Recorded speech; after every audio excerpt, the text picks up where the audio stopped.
دیکھتے ہیں کہاں پہ کھڑے ہیں ہم آج 9 مئی میں کہاں پہ لے آئے، اور خان صاحب کی جو جیل ہے اتنی لمبی، اس کے لیے ہم کیوں کچھ نہیں کر پا رہے؟ کہاں پہ ہماری کوتاہیاں، کہاں ہماری خامیاں؟ دیکھیں نہیں، کوئی کوتاہی خامی نہیں ہے. 9 مئی جو ہے نا، دیکھیں بیسیکلی میرے خیال میں تو اسے زندہ ہی تحریک انصاف نے کیا ہوا ہے، کیونکہ واردات ہی تحریک انصاف کے ساتھ ہوئی ہے. 9 مئی کو تو پاکستان کی تاریخ میں جو عمران خان کے ساتھ ہوا وہ اس سے پہلے کتابوں میں ہی پڑھا گیا تھا، آپ کو تاریخ میں ہی سنا تھا کہ شیخ مجیب کو کس طرح اٹھایا گیا، ذوالفقار علی بھٹو کو کس طرح ٹھڈے مارے گئے.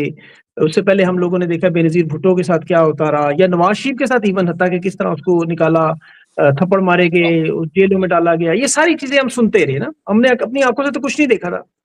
یہ 9 مئی کو ہم سب لوگوں نے، پوری قوم نے، 25 کروڑ لوگوں نے اپنی آنکھوں سے دیکھا کہ جس طرح شیشے توڑے گئے، جس طرح عمران خان پاکستان کے منتخب، آپ کو پتہ ہے وزیر اعظم، دنیا کا ایک مقبول ترین رہنما، بر صغیر کا سب سے بڑا مشہور اور مقبول رہنما، جس کے ساتھ سلوک جو 9 مئی کو کیا گیا، پہلے تو رینجرز کے ذریعے اغوا کیا گیا، کیونکہ یہ تو اغوا تھا بیسیکلی، گرفتاری تو تھی نہیں.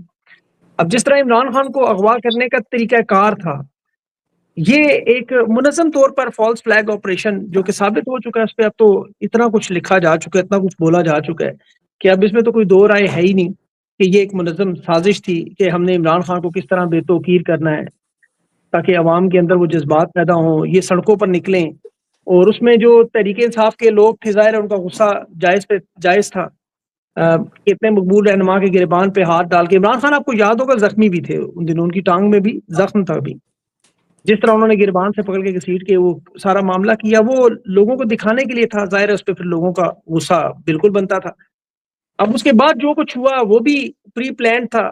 اگر آپ دیکھیں تو فیلڈ مارشل کے آنے کے یہ 6 مہینے کے بعد ہوا تھا، تو اس 6 مہینے کے دوران سارا آپ کو پتہ ہے کام کر لیا گیا تھا. الزام تو یہی تھا کہ یہ عمران خان حکومت بدلنا چاہ رہے ہیں، اور فیلڈ مارشل کو، اس وقت آرمی چیف تھے، انہیں روکنا چاہ رہے ہیں اور بغاوت کرنا چاہ رہے ہیں. یہ الزام سب سے بڑا یہی ہے، اور اس میں جو 16-17 لوگ بعد میں سزائیں بھی ہوئی. لیکن اس میں آپ دیکھیں کہ عمران خان کے پاس تو طاقت پہلے سے موجود تھی. جب جنرل باجوہ نے عمران خان کی حکومت گرائی، عمران خان نے اگر ہٹانا ہوتا تو جنرل باجوہ کو ہٹاتے اس وقت، عمران خان نے تو نہیں ہٹایا. اس کے بعد بھی عمران خان نے ان کے نام پر بھی کوئی ایسا اعتراض نہیں اٹھایا، اور بعد میں جو مشاورت ہوئی، جو معاملات ہوئے، انہوں نے کہا ٹھیک ہے، اگر یہ بیچ میں نیوٹرل رہتے ہیں اور کوئی ایسا معاملہ نہیں ہوتا تو ہمیں کوئی اعتراض نہیں آرمی چیف کے.